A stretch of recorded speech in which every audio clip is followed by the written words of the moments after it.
eyes turn to the Texans, who have a very unhappy Deshaun Watson on their hands. So, Mike, how do you think this trade from this weekend is going to impact what Houston can get for Deshaun Watson, who's still just 25? Yeah, absolutely. This helps Houston, and Houston has to reconcile the fact that they're going to have to trade him. And once they do, Deshaun Watson's a better player. He's 8 years younger, as you mentioned, Sage, and he has 5 years to go on his contract. Matthew Stafford only had 2. I think it's at a minimum for 3 first-round picks and a good young player.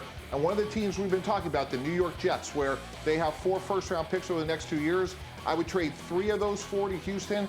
I would add Quinnen Williams, a great young defensive player.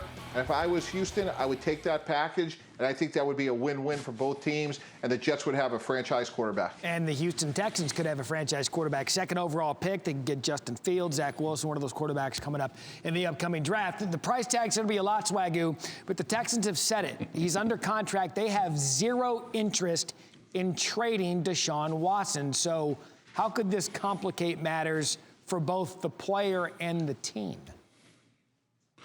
Matt, I hope you saw my face when you was asking that question. The Texans are going to trade Deshaun Watson. All right, when a player of this caliber, especially the face of your franchise, says he wants out, you have no choice outside of playing hardball. And looks like Deshaun is sunk in and ready to sit out if that's the case. Now, getting to that point is a long way away. But I believe that they will. And I believe, I'm glad now I agree with Mike T. I've seen all of this, but, well, if they got that for Matt Stafford, what are they going to get for Deshaun Watson? I think 3 ones. That would be the significant difference. The 3 first-round picks as opposed to 2 first-round picks in the 3rd round, like the Rams gave up to get Matthew Stafford, and a player. That's a big haul. But it's not a big haul in this day and age in the NFL if you don't have a generational talent at quarterback, you're going to struggle. And Deshaun Watson, we have to start tiering these guys, like who can really compete, because now we're about to enter the Patrick Mahomes era.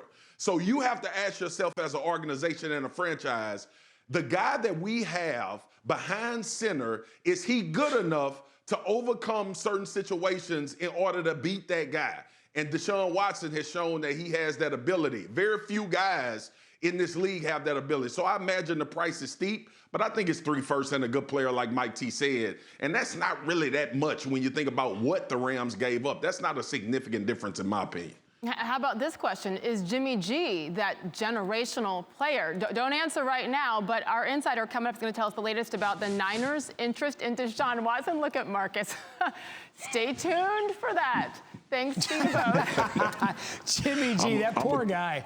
I'm just saying. So are the Niners interested? Would they give 3 ones? I would. I mean. Thanks for watching ESPN on YouTube. For live streaming sports and premium content, subscribe to ESPN+.